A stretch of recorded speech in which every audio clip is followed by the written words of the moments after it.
Welcome to Better Sex, where you get the information and inspiration to create and enjoy your best possible sex life.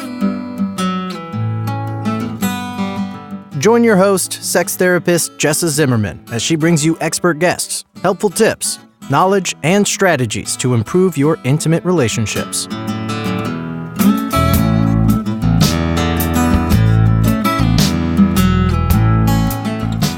And now, your host, Jessa Zimmerman.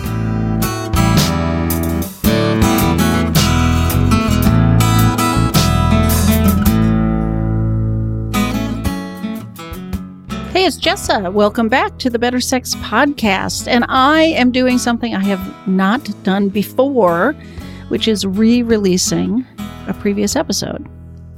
Part of my motivation, besides the fact that this is one of my very favorite authors and favorite books and something I recommend to lots and lots of clients, is it relates directly to something I'm going to be talking about in a free teaching webinar that I'm offering in just a couple of weeks that you are welcome to join if you would like.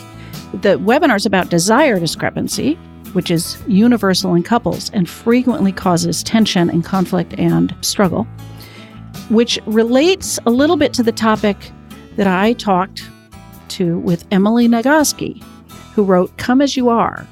So I interviewed her and aired this episode probably a year ago or so, and we talk a lot about the kinds of things that can impact sexual desire and the different ways people experience desire and the different ways we may have to elicit it or work with it or collaborate around it. So I thought, now, not only is it one of my very favorite episodes that I've done, it's also directly related to sexual desire issues and discrepancy that I'll be teaching about in just a couple of weeks. Now, if you're interested in the webinar, if you want to make sure you're part of one of those offerings, I'm doing 4 of them, make sure you go to bettersexpodcast.com/webinar and get signed up, because you do need to be registered to participate. And to save you the trouble of going back and listening to Emily's episode, I am re-releasing it as a special bonus, archive edition of the show. I hope you enjoy it.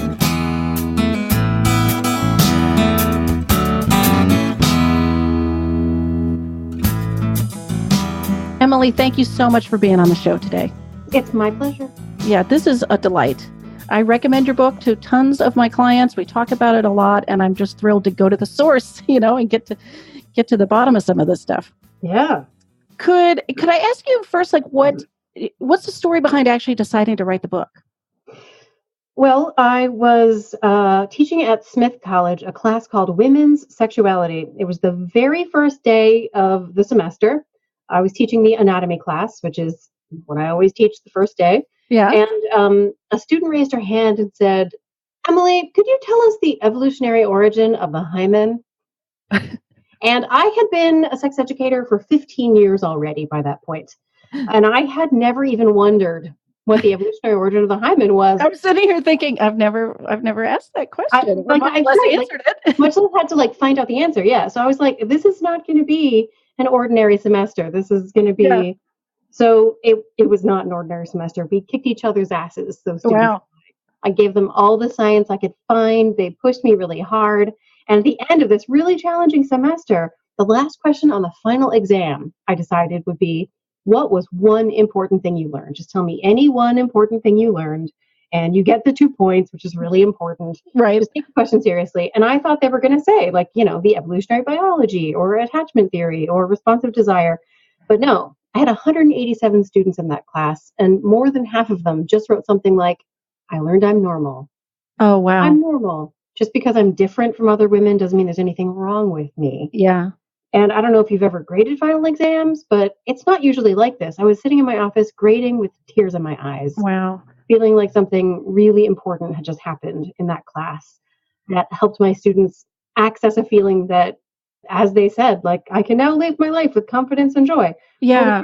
Well, I see that in my therapy practice, right? I feel like that's the first message to give couples that come in with sexual problems is you're normal. It's totally normal to struggle. Yeah. Your problems are normal. Everything makes sense. And there's this, this huge relief, and then we can work on it.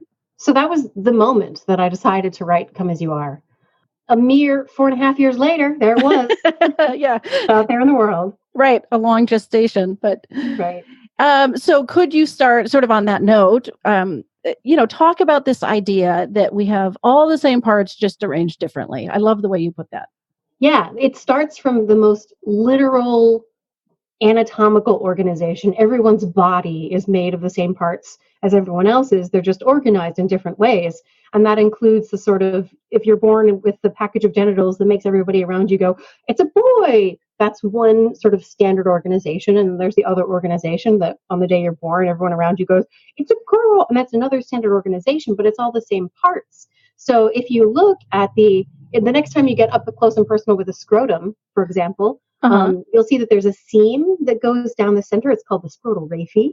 Okay. And that's actually where the scrotum has knit together during gestation, which if things have been a little different hormonally or chromosomally, that's where that person would have developed labia instead. Okay. See, it's very similar kind of skin. It's very stretchy. Hair grows on it. And so it's the same parts, just organized in a slightly different way. And it also refers to the ways that we vary from each other. So if somebody does have a vulva, theirs isn't going to look like somebody else who also has a vulva. It's all the same parts, just organized in a unique way. And very slight differences in organization, it turns out, can make a big impact on the way we experience our sexuality. Mm-hmm. So one fun example, I think, is that one of the best predictors of whether or not a person has orgasms from vaginal stimulation alone is the distance between the clitoris and the urethral opening. Yeah. Which is like, that's not something anybody has any control over. And only a minority of people have orgasms from vaginal stimulation alone. Right. And it turns out one of the few significant predictors is this small anatomical difference that nobody has any control over. That isn't, it's not like, again, there's no evolutionary purpose to it. It's just one of the ways people vary. It's a roll of the dice, right? Like, it's either close enough to get rubbed on or not. And we happen to live in a culture that has decided that orgasms from vaginal penetration are like the good kind. I'm actively working to dispel that idea. My whole life apparently is devoted to teaching people like, look, only about a quarter of women reliably orgasm from vaginal stimulation alone. The rest sometimes, rarely, or never do. And all orgasms, whatever their modality, is equally good. The only measure of an orgasm is whether you wanted and liked it. Yeah. Yeah. And it's not even like you have to have them, right? Like it's, right. I say it's nice to have one if you want one, to be able to have one if you want. But yes. They're totally a cherry on the sundae. Right. Some people don't even like cherries. So speak to, I mean, this isn't something I've talked about on the podcast before, but in the spectrum of disorders of sexual development, or what we might call intersex conditions, we're talking about the same thing, right? Slight variations in the way these different parts show up. Yep. When you look at intersex genitals, which vary from each other a lot, this is an umbrella term for a lot of different conditions. Right. They're called intersex because, broadly speaking, they're not organized in the obvious, it's a boy way, and they're not in the obvious, it's a girl way, but there's sort of something in between. There's a phallus that on some bodies we would call a penis, and on other bodies we would call a clitoris, depending sort of on where the urethral opening is located. Is it at the tip of the phallus? Is it along the shaft? Is it at the base? Those are sort of the variations that we can expect to see. Yeah, right. So all the same parts. What matters is getting to know your own and your partners, I suppose, right? And being clear about what's pleasurable and not to each person. Right. And expect it to vary from person to person. So just because you have a good sexual understanding of your previous partner's genitals does not at all predict your ability to be good friends with the next set of genitals that you encounter. Like, you have to get to know them as individuals. Yeah. They have very different personalities. And again, all the same parts, just organized in different ways. And all the organizations are equally good and healthy. Yeah. Fundamental point. We'll stress that over and over, I'm sure. Yeah. So part of what I remember reading your book was, I can't remember what it stands for with the SES and SIS, but this basic concept of, well, I'll let you explain it. Yeah. SES and SES. My editor was like, don't ever use those because people don't remember them and they sound too much alike. So I try not to use them. Mostly I talk about the accelerator, which is the sexual excitation system, SES, Okay. accelerator. And there's the sexual inhibition system, or brakes. The accelerator and brakes. This is the dual control model. The dual control because there's two components to it. Right. The accelerator is the mechanism in your brain that notices all the sexually relevant information in your environment. So that's everything that you see, hear, smell, touch, taste, or imagine that your Okay. brain codes as a sex-related stimulus, and it sends the turn-on signal all over your body, including your genitals. Okay. And it's functioning at a low level all the time, including right now. So the fact that you and I are talking about sex is just a little bit sex related. So we have just a little bit of turn on signal. At the same time that that's happening in parallel, thank goodness our brake is noticing all the reasons not to be turned on right now. Everything that we see, hear, smell, touch, taste, or imagine that our brain perceives as a potential threat. And it sends a turn off signal everywhere in our bodies. So the arousal process is actually this dual control process of both turning on the ons and turning off the offs. And it turns out when people are struggling around anything related to their sexuality, arousal, desire, orgasm, it's less often because there's not enough stimulation to the gas pedal, and much more often because there's too much stimulation to the brake. Yeah. Now, what about, I mean, I'm imagining there are people for whom those sexual stimuli that our brain is picking up actually hits the brakes, right? Like it's not always an excitation response to, right? So, especially a combination of things. Either if you grew up in a very sexually shaming culture, so that your body has learned that to be sexually aroused is for something dangerous to be happening, or to experience sexual trauma. Right. If you have sex used against you as a weapon, your brain learns that anything that's sex related is also a potential threat. And so it hits the brake at the same time. One of the reasons why trauma therapy can be so effective with around sexuality is because you can practice the experience of arousal in a safe place by yourself or with a partner you really profoundly trust. And your body can learn this is the experience of arousal and I am safe. I'm experiencing this feeling and nothing unsafe is happening. And your body learns how to let the brake go in the presence of, at first, just very low levels of arousal or pleasure. And you can gradually increase the levels of arousal and pleasure. And your brake will learn how not to turn on. Right. So you're not like riding the brake at the same time. Yeah, because if you try to drive somewhere with your foot on the gas and a foot on the brake, you might get where you want to go, but it'll take a lot more gas. Yeah, not very effectively. It'll be very slow. Nobody's going to have a good time. Right. Okay, so people again vary in those response systems, right? They're In the sensitivity of them, yeah. Yeah, their sensitivity and what kind of stimuli hits them in which way, like all that kind of thing. It's all, the only innate sexually relevant stimulus is genital sensations. Everything else is learned. Right. So gradually over the process of our early life and into adulthood, our body sort of links up what makes our genitals tingle, what causes an sort of emotional or internal experience of arousal, and what the external stimuli are. And it changes over our lifespan too. It doesn't get like set in concrete at any point in our life. It changes as our experience changes. And the same goes for what hits the brake. All sorts of things can hit the brake. The most common, obviously, is stress. Yeah, and this is something I found fascinating in the book too. You talked about different people's responses to stress, right? Yeah, and some people approach and some people withdraw. I mean, even to positive stimuli. Oh yeah, right? I had a couple actually, two students who were. It was finals week, and they were both really stressed out. And they came and sat down on the couch in my office and said, "Okay, so it's finals. We're both really stressed out. The stress makes my sexual interest go way up, and the sex makes her sexual interest go way down. Yeah, which one of us is doing it right?" That's always a question, trying to track. Right, yeah. Which one of us is broken? One of us must be broken. No, neither of you is broken. Your brains are wired slightly differently. For some people, stress, depression, anxiety, loneliness can actually increase your interest in sex. Won't necessarily increase your pleasure, but it can increase your interest.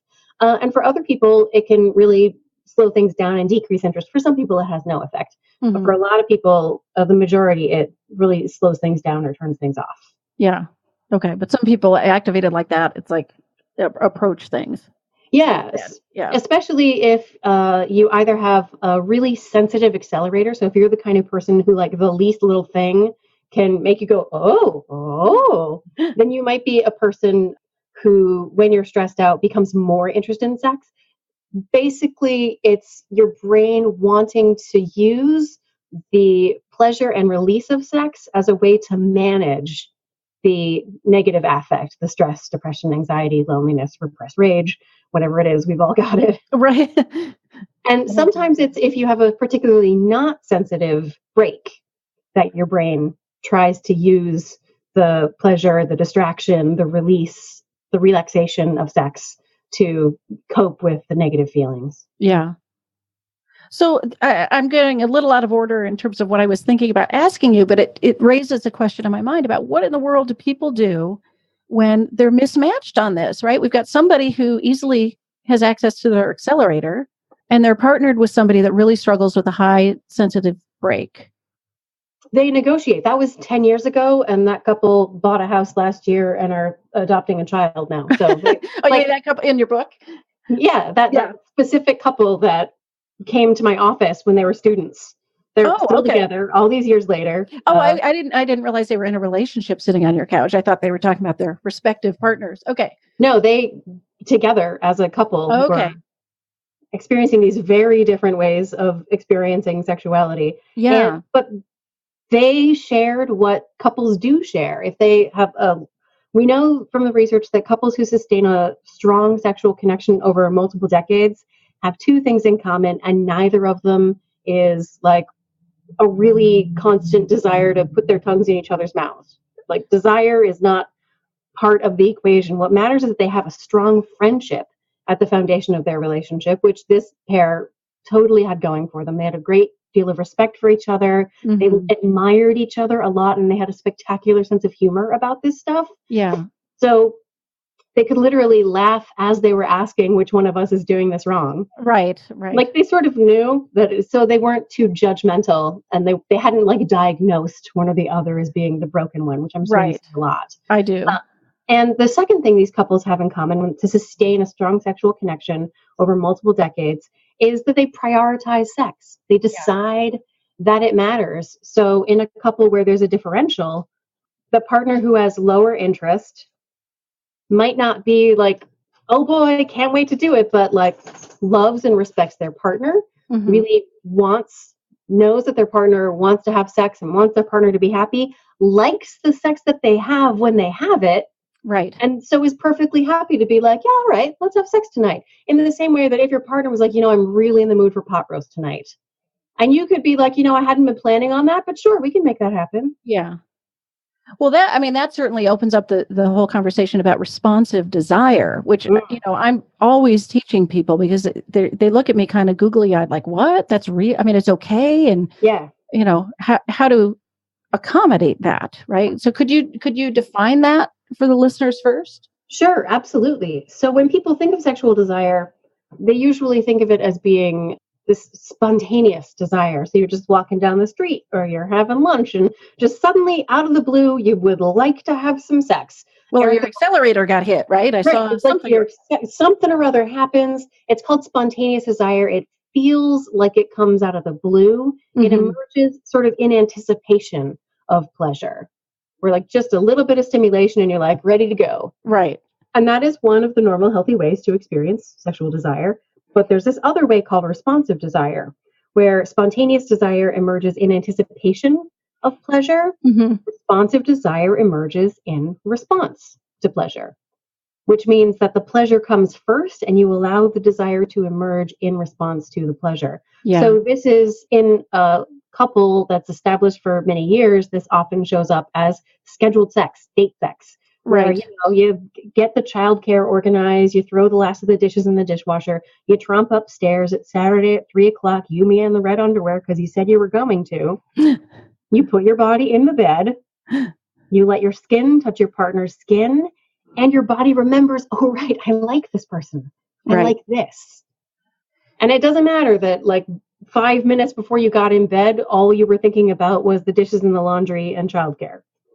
Yeah, and this is how somebody with less desire and certainly responsive desire can show up on purpose, right? And remember, yeah, I wasn't thinking about pot roast, but sure, let's get going. We'll see if, as I say to clients, maybe the engine will turn over. Yeah. I like pot roast. Yeah, it's not going to happen every time, but Yes.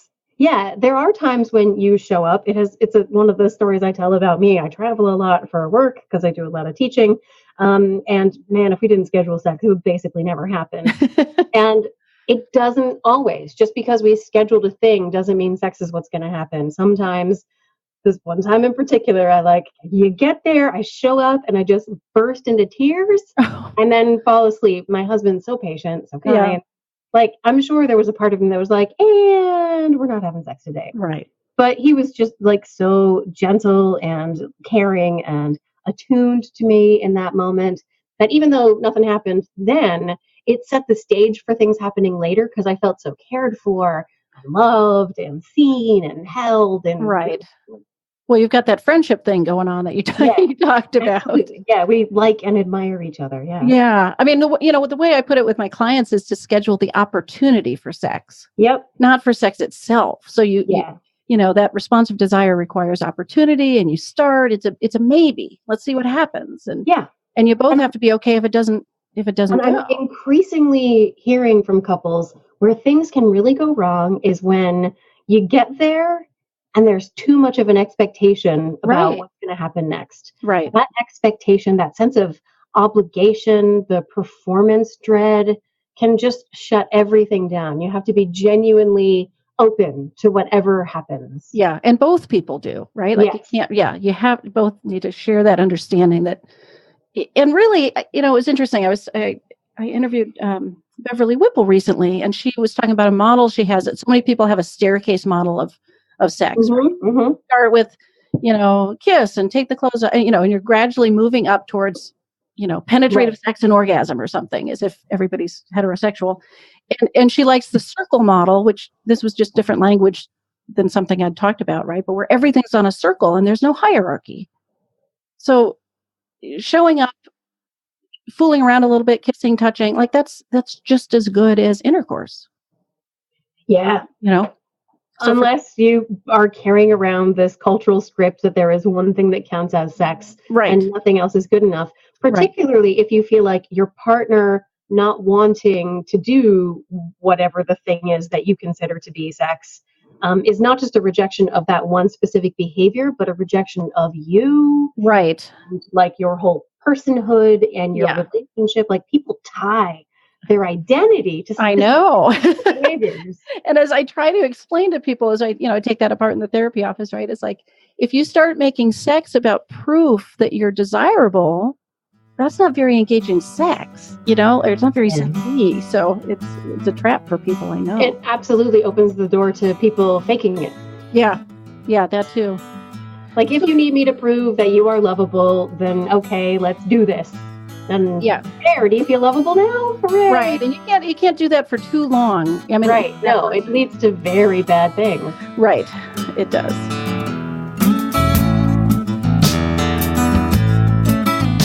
Hey, it's Jess. I'm just taking a little bit of a break in the middle of the show because I want to tell you more about my first round of teaching webinars that I'm doing all about navigating desire discrepancy.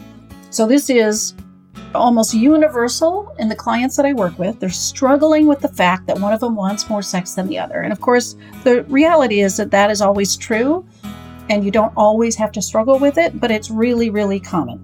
So I'm hosting a webinar. It is totally free to go over the 4 mistakes people make that get them stuck in these dynamics that are so problematic. I would love to have you join me. All you have to do is go to bettersexpodcast.com/webinar. You can get signed up. Again, totally free. Got a couple different choices of times. I hope you'll join me for that.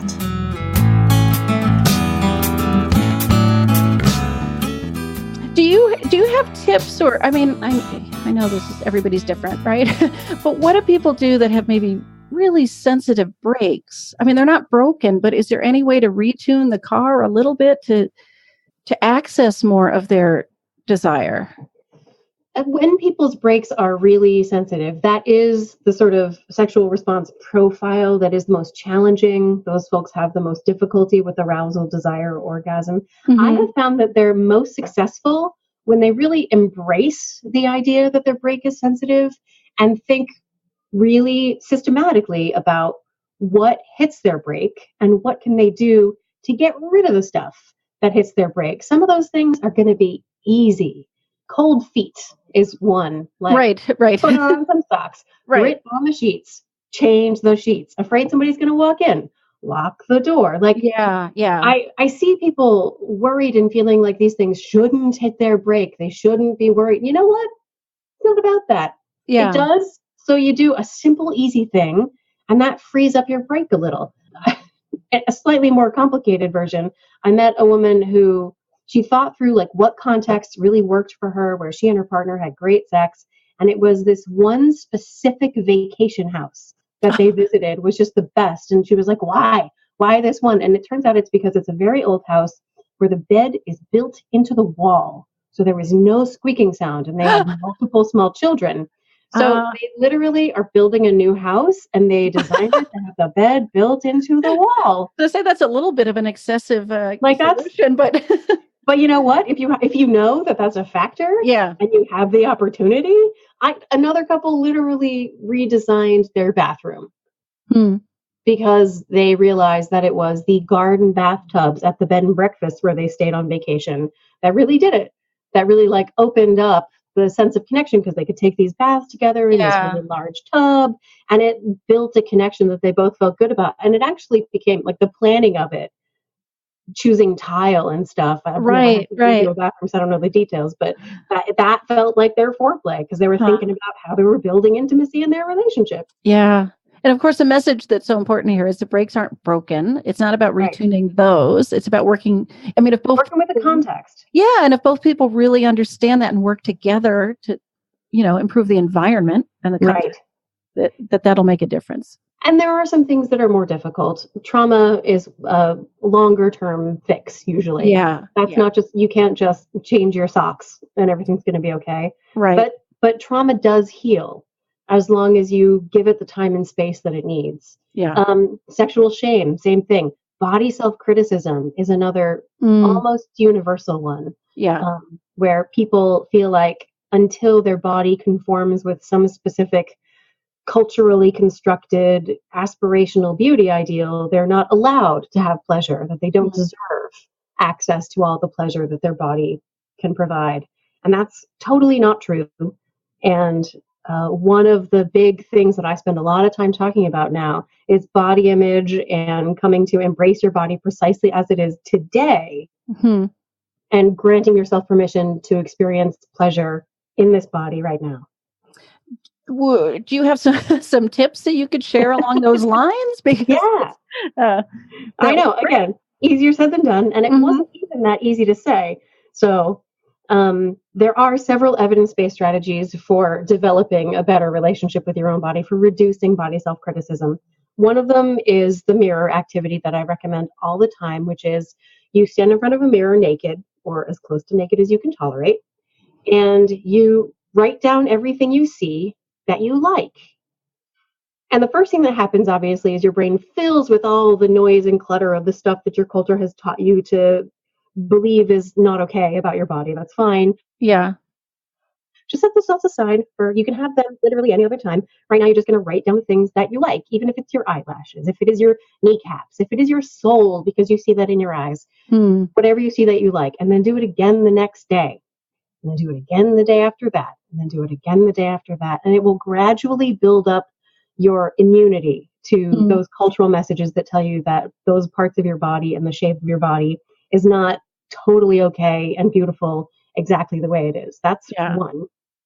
Second is to increase your exposure to images of bodies that don't conform to the culturally constructed aspirational ideal, and reduce your exposure to images that have been manipulated to make you feel like shit, basically. Yeah, right. Which is all around us. Yeah, like you can't go to the grocery store or the drugstore without being exposed to these images. It's like you can't My sister calls it the bikini industrial complex. Yeah.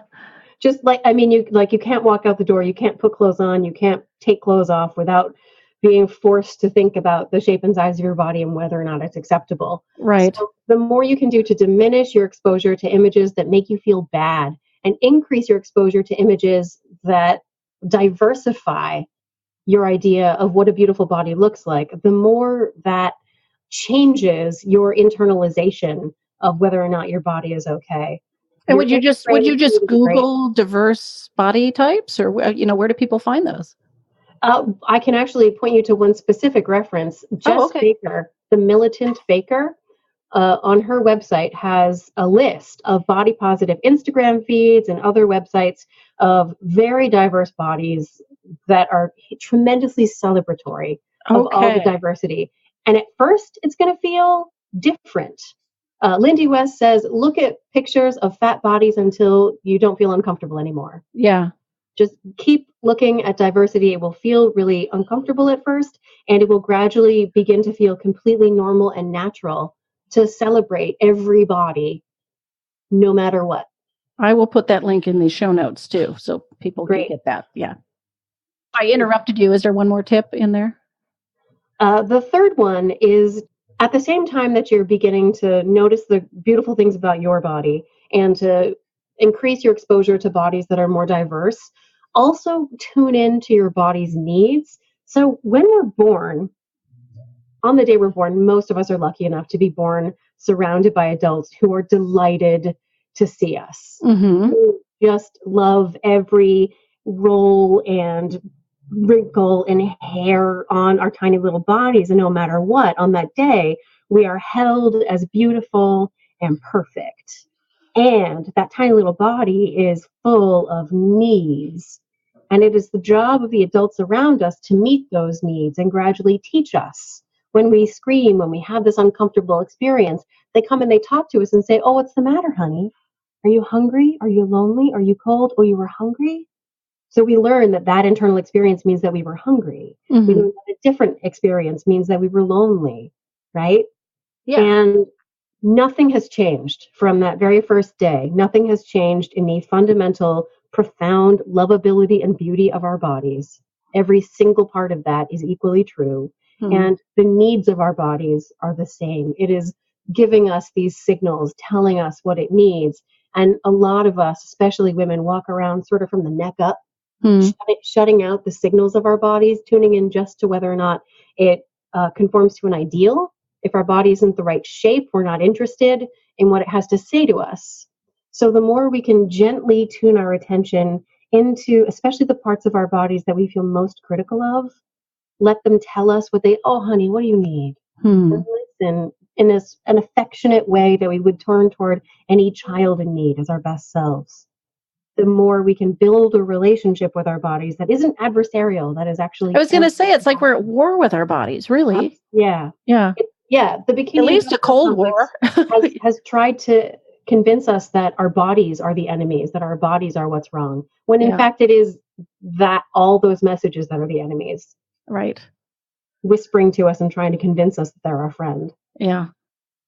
Man, I hope everybody listening is finding some, relief in this conversation. I could talk about this. It's chapter 5 of the second book that I was just reading. We're doing the proofread of it now, and I was just reading it today. So I'm like very invested in the body image stuff. I'm like super excited. Do you want to tease just a bit about your second book?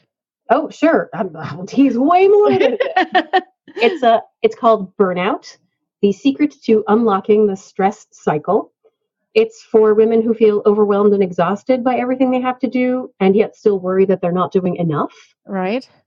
That's everyone I know. Yeah, it's an awful lot of people I know. Including me. And I wrote it with my sister, actually. I have an identical twin sister named Amelia, who's a choral conductor. And the reason it's not a sex book, it's a stress book. Yeah. And the reason for that is because within the first 6 months of Come As You Are coming out, I traveled a lot of places, talked to a lot of different people about what's in Come As You Are. And over I heard, hey, all that sex science is great, Emily. Thanks so much for that. But man, that chapter on stress and feelings, that was really important. So I told my sister this. I keep hearing all this sex science. I work so hard to get the science, and people really want to talk about their stress and their feelings. And she was like, no kidding, because she is a conservatory trained musician. She's like, I got taught how to do it, unlike most people. So I knew how to do it on the podium. I knew how to do it on stage, but I didn't know how to do it in real life. And when I finally learned, she said, I'm pretty sure it saved my life. Wow. She told me twice, she said. And I remembered her in grad school. Imagine seeing your identical twin sister in a hospital gown crying. And I was like, we should write a book about that. Yeah. So that's what we did. Cool. When is it expected to be published? March.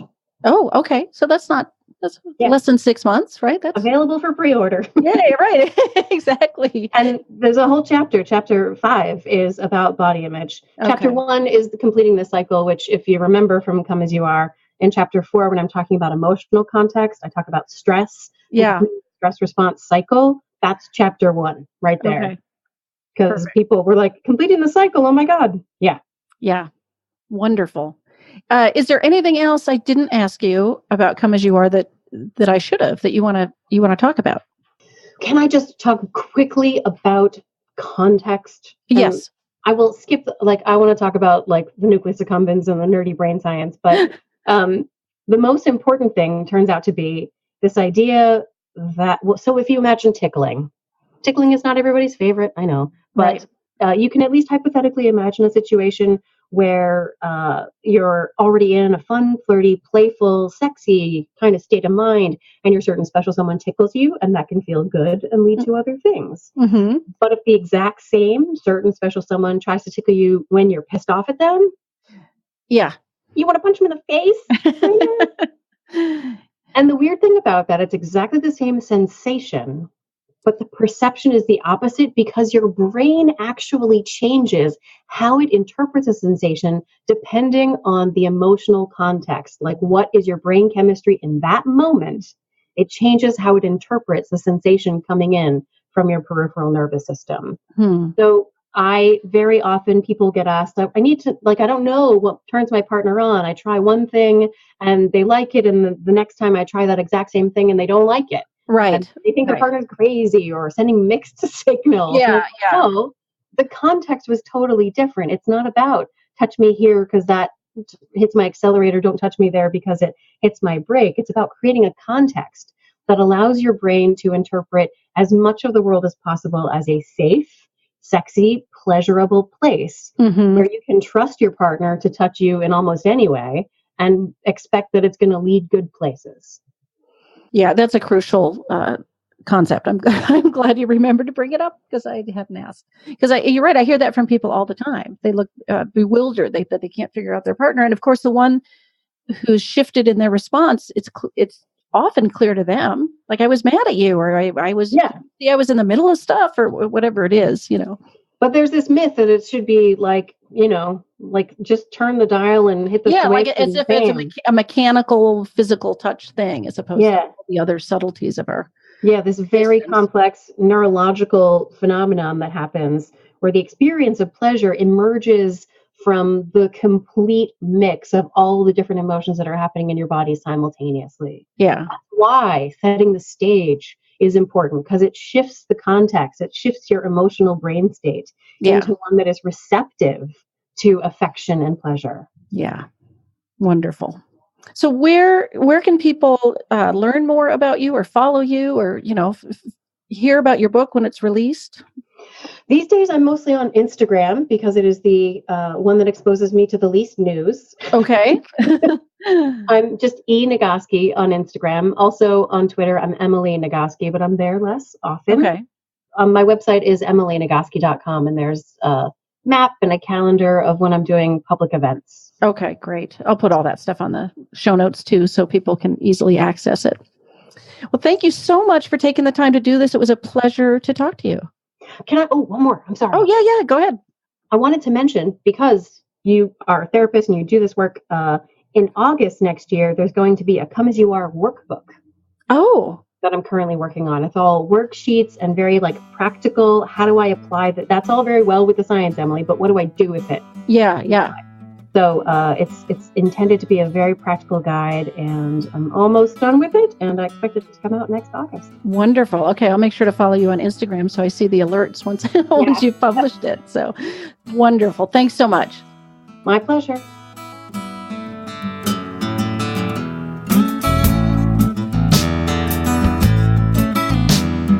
You've been listening to Better Sex. Please visit our website, bettersexpodcast.com, for show notes and additional episodes.